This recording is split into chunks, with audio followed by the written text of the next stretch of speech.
সম্মানিত দর্শকবৃন্দ, আসসালামু আলাইকুম। আমরা কথা বলছি বাচ্চাদের রক্তনালীর টিউমার বা হেমানজিওমা নিয়ে। পরিবারে যখন একটি নতুন সদস্য আসেন, যখন একটি নতুন বাচ্চা হয়, তখন পরিবারে আনন্দের বন্যা বয়ে যায়। কখনো কখনো কিছুদিন পরেই সেই আনন্দ বিষাদে রূপ নিতে পারে। দেখা যায় বাচ্চার হাতে, পায়ে বা মুখে একটি লাল স্পট রয়েছে এবং সেটি আস্তে আস্তে বাড়ছে। বাবা মা উদ্বিগ্ন হয়ে ওঠেন, এটি আসলে কি? একটি পর্যায়ে তারা চিকিৎসকের কাছে যান এবং তারা জানতে পারেন এটি রক্তনালীর টিউমার বা হেমানজিওমা। রক্তনালীর টিউমার এই কথাটি শুনলেই বাবা মা ঘাবড়ে যান এবং এখানে অনেক ধরনের জটিলতা হতে পারে এরকম চিন্তা করে বাচ্চার ভবিষ্যৎ নিয়ে উদ্বিগ্ন হয়ে পড়েন। বাংলাদেশে বাচ্চাদের রক্তনালীর টিউমার বা হেমানজিওমা বিভিন্ন ধরনের চিকিৎসক চিকিৎসা সেবা দিয়ে থাকেন। এদের মধ্যে শিশু বিশেষজ্ঞ, শিশু সার্জারি বিশেষজ্ঞ, প্লাস্টিক সার্জারি বিশেষজ্ঞ এবং ভাস্কুলার সার্জনগণ রয়েছেন। যদিও রক্তনালীর টিউমারের বিভিন্ন ধরন রয়েছে, এদের হেমানজিওমা রয়েছে এভিএম এবং এর বিভিন্ন ধরনের ক্লাসিফিকেশন রয়েছে, কিন্তু সাধারণভাবে অধিকাংশ রক্তনালীর টিউমার বা হেমানজিওমা খুব বেশি ক্ষতিকর নয়।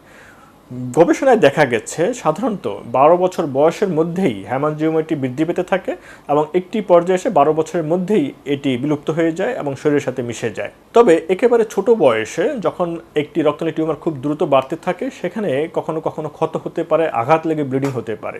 কাজেই এই ধরনের ক্ষেত্রে চিকিৎসকের পরামর্শ নেওয়া উচিত, চিকিৎসকের শরণাপন্ন হওয়া উচিত। আমরা ভাস্কুলার সার্জনগণ সাধারণভাবে এই ধরনের রোগীরা আমাদের কাছে আসলে তাদেরকে পরীক্ষা নিরীক্ষা করে থাকি এবং রোগের গভীরতা বা রোগের পর্যায়ে বুঝে নেওয়ার চেষ্টা করি।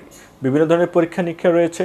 বিশেষ করে রক্তনালীর টিউমারটি যদি বেশ বড় হয়ে থাকে, তাহলে আমরা আলট্রাসোনোগ্রাম বা ডুপ্লেক্স স্টাডি পরীক্ষা করার মাধ্যমে হেমানজিওমাটি কোন পর্যায়ে রয়েছে এটি বুঝে নেওয়ার চেষ্টা করি।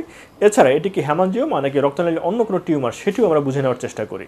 এই ধরনের রোগীদের চিকিৎসার ক্ষেত্রে আমরা প্রথমেই মুখে খাওয়ার কিছু ওষুধ দিয়ে থাকি। বেশিরভাগ ক্ষেত্রেই দেখা গেছে মুখে খাওয়ার যে ওষুধটি রয়েছে সেটি সেবন করলে অধিকাংশ ক্ষেত্রেই অল্প সময়ের মধ্যে, অর্থাৎ 1 মাস থেকে 6 মাসের মধ্যেই এই হেমানজিওমা বা রক্তনালীর টিউমার আস্তে আস্তে ছোট হতে থাকে।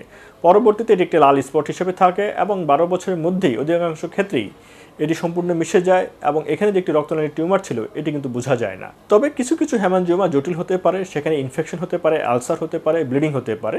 সেই ধরনের ক্ষেত্রে সার্জারির প্রয়োজন হতে পারে। সম্মানিত দর্শকবৃন্দ, আমরা কথা বলছিলাম রক্তনালীর একটি সাধারণ রোগ হেমানজিওমা বা রক্তনালীর টিউমার নিয়ে। ধন্যবাদ।